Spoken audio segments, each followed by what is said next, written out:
안녕하십니까. 배종민입니다. 이제 복음서, 사복음서를 간단하게 우리가 살펴보고, 이제 사도행전으로 넘어가겠습니다. 사도행전은 초대 교회가 어떻게 형성이 되는지 아주 단계별로 상세하게 설명을 하기 때문에 우리 사도행전을 한 번에 다 하는 것이 아니라 몇 번에 걸쳐서 나누어서 그렇게 살펴보도록 하겠습니다. 특별히 오늘은 사도행전 전반부 초대교회가 어떻게 형성이 됐는지 그 부분을 초대 부분을 중심으로 해서 사도행전 12장까지와 사도행전 12장 정도에 쓰여졌다고 알려진 야고보서를 간단하게 한번 살펴보도록 그렇게 하겠습니다. 다음 시간에는 사도행전 15장까지 하고 그 다음에 15장과 관련이 되는 갈라디아서를 한번 살펴보도록 그렇게 하겠습니다. 자, 우리가 사복음서를 볼 때 대충 십자가 부활 내용을 핵심적으로 다뤘죠. 그래서 사복음서 끝부분에 결론 부분에 보면은 이제 걸음으로 해서 십자가 부활을 너희들이 믿기 때문에 이제 가서 복음을 전하라고 이야기를 사복음서 각기 다른 구절에서 이야기를 하죠. 그런데 특히 우리가 사도행전은 누가복음의 2편이기 때문에 사복음서 중에서 누가복음 2편, 즉 누가복음 2편이 결국 사도행전인데 이 다른 사복음서 끝부분에도 결론 부분에도 그러므로 내용들이 다 있죠.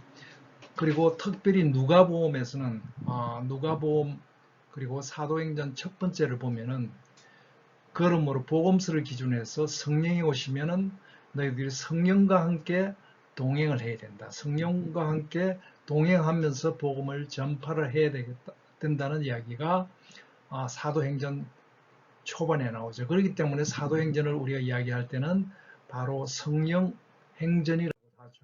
자, 그럼 초대 교회가 어떻게 탄생됐는지를 살펴보면은 1장 8절에 보면은 성령이 임하면은 순차적으로 예루살렘부터 온 세상까지 전파를 하라고 예수님이 명령을 하시지 않습니까? 그 지상 명령이라 그러죠. 그런데 이제 1장에서 기다리라고 그러면서 요한 다락방에서 120명이 기다리고 있죠. 그리고 나서 2장에 가면은 오순절 성령 사건이 임합니다. 그때 베드로가 일어나서 이 성령 사건을 구약에서 기초로 해서 다 해석을 합니다. 이 성령은 예수님이고 메시아고 그 다음에 부활하신 예수님이고 그 예수님이 바로 성령님이 오셨다는 이야기를 하면서 많은 사람들이 이제 그 성령님이 오시고 난 다음에 네 단계의 베드로가 이렇게 네 단계를 이야기를 하죠. 회개하라, 찔림 있고 그 다음에 예수 그리스도를 믿고 세례를 받고 너희들이 성령을 받아서 성령과 함께 동행하라고 이야기를 하죠. 그러면서 사도행전 2장 42절에서 보면은 교회 모임의 가장 핵심적인 네 가지 요소 이야기를 합니다. 그게 뭐냐면은 사도의 가르침, 결국은 이제 말씀의 교제죠. 말씀의 교제가 있어야 돼요. 이 가장 기초가 되는 것이고 그 다음에 서로 믿는 자들 간에 나눔의 교제가 있어야 되고 그 성찬 교제, 식사 교제가 있어야 되고 또 기도, 삶의 교제가 있어야 되는데 이 네 개가 완전히 이렇게 이 네 개 요소가 확실히 있어야 이 교회가 탄탄해지죠. 그러기 위해서는 이 교회가 사람들이 많으면은 말씀 교제는 모르겠습니다만 나눔 교제나 식사 교제나 삶의 교제는 쉽지가 않게 되죠. 왜 그러냐면 내가 저 사람이 어떻게 사는지 식사 교제를 할 수 없는 그런 규모가 되면은 문제가 될 수가 있죠. 그런데 이렇게 네 가지 요소를 가지고 그 공동체가 열심히 성령의 인도함을 받으니까 그 결과로 2장 47절에 보면은 주 이름을 높이고 이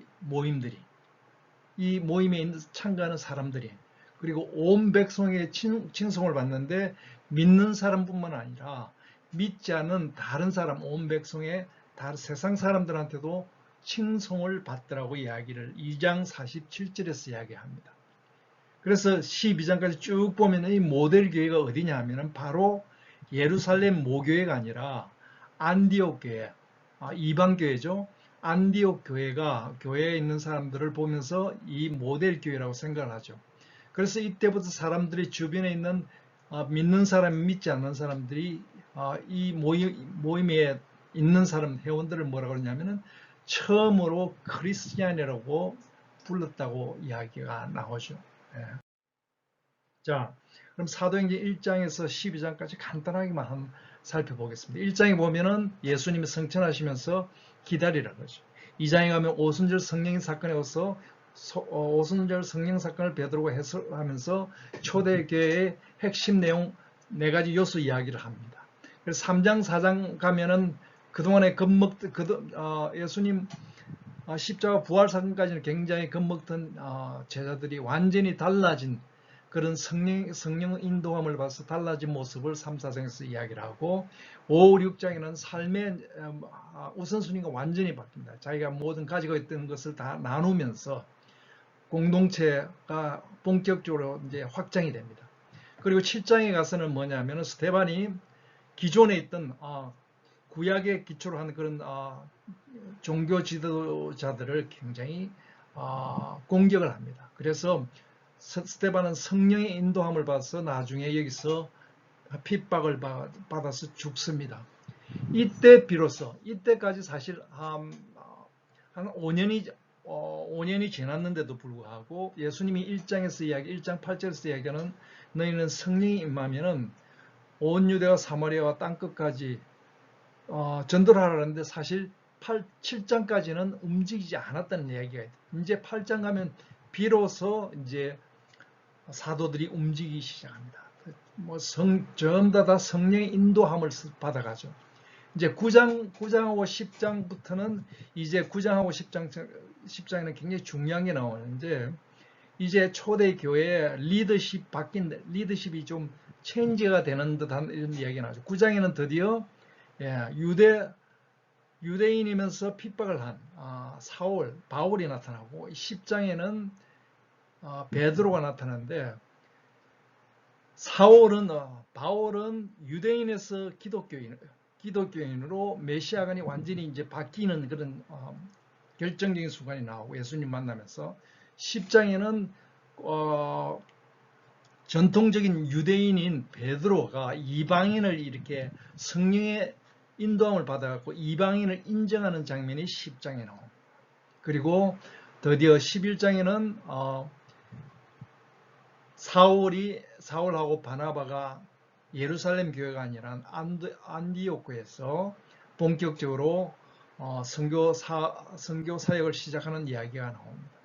12장부터는 드디어 베드로가 마지막에 등장하면서 리더십이 어디로 넘어가느냐면 바로 예수님 동생인 야고보로 넘어갔다는 이야기가 나옵니다. 자, 예수님의 형제인 야고보서는 언제 쓰여졌냐? 신약 성경 중에서 가장 먼저 쓰여졌다고 이야기됩니다. 또 야고보서는 신약에 예수님이 이야기하신 산상수훈을 중심으로 해서 이야기를 하고 또 구약에는 잠언을 인용을 많이 했습니다. 특별히 이 야고보서는 아까 이야기한 사도행전 7장의 스데반 순교 이후에 사도들이 굉장히 핍박을 받아가지고 흩어졌다 그러지 않습니까? 그 흩어진 유대 그리스도인을 위해서 쓴 편지인 것 같습니다. 그래서 특별히 시간이 좀 지나고 나서 초기에 그렇게 충성한 그런 성령의 인도함을 받아서 그렇게 열심으로 한 사람이 조금 시간이 지나면서 조금 신앙이 약해지는 모습을 보이지 않았나 이렇게 생각이 됩니다. 그래서 보면은 크게 두 부류의 이야기를 합니다.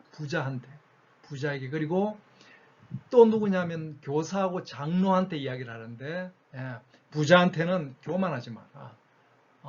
자랑과 교만이 너희들은 조심해야 될 것이다. 교사하고 장로한테는 겸손하라고 이야기를 합니다. 그래서 이 모든 기독교인들은 입으로 하는 것이 아니라 혀로 이야기하는 것이죠. 실천을 해야 된다. 고아 과부도 이제 돌봐야 되고, 남을 비방하거나 그러지만 자랑하지 말고, 맹세도 함부로 하지 말고, 힘든 사람들, 특히 힘든 사람을 위해서 너희들이 신경을 써야 된다는 이야기가 야고보서에 나옵니다. 사실 야고보서를 종교개혁자, 특히 루터 같은 경우는 굉장히 별로 비중을 안 뒀지만은 야고보서 그 쓰인 시점을 보면은 이미 십자가 부활을 안 사람은 입으로 할 것이 아니라 삶으로 나타내야 된다는 것을 강조하기 위해서 그렇게 실천 이야기가 많이 나오지 않나 이렇게 생각합니다.